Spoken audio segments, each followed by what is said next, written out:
DJ घुमन पातर कनिया डगा ढोल टूरी धीरे झोल पातर कनिया डगा ढोल टूरा धीरे झोल पातर कनिया वो टूरी पातर कनिया मिक्स बाय डीजे साउंड घुमन यादव रांगुल पानी चंद्री टोला वाले धीरे झोल पातर कनिया डगा ढोल टूरा धीरे झोल पातर कनिया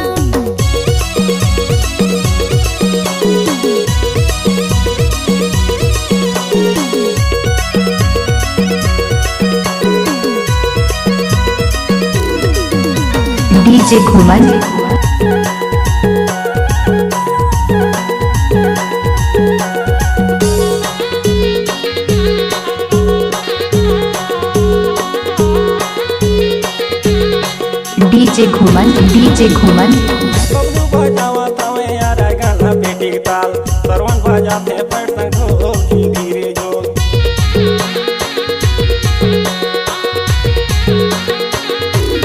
पुरिया के बजे कवे झांझ तुम मंदिरा हो सरगुजा के बजे मंदिर ढोल की धीरे झोल डीजे घुमन ढोल नोनी धीरे झोल पातर कनिया डगा ढोल टूरा धीरे झोल पातर कनिया वो डगा ढोल नोनी धीरे झोल पातर कनिया डगा ढोल टूरा धीरे झोल पातर कनिया मिक्स बाय डीजे साउंड घुमन यादव रांगुल पानी चंद्री टोला वाले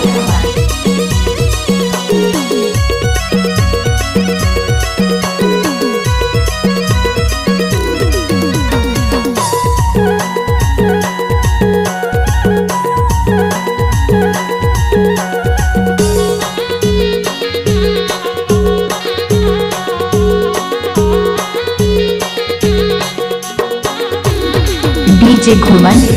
गाना गाते राजेश भाई रिकॉर्डिंग करे म्यूजिक निकल के नोनी तोर की धीरे झोल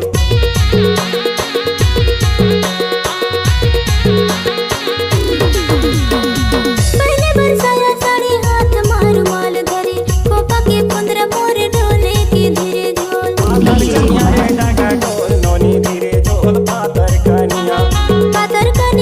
डगा ढोल टूरा धीरे झोल पातर कनिया वो डगा ढोल नोनी धीरे झोल पातर कनिया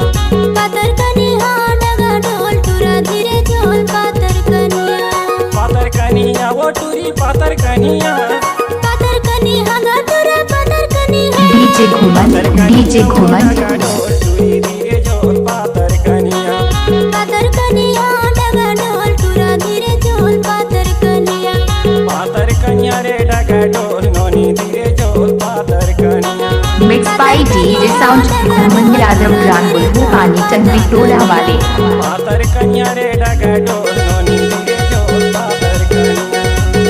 कनिया डगा ढोल टूरा धीरे झोल पातर डीजे घुमन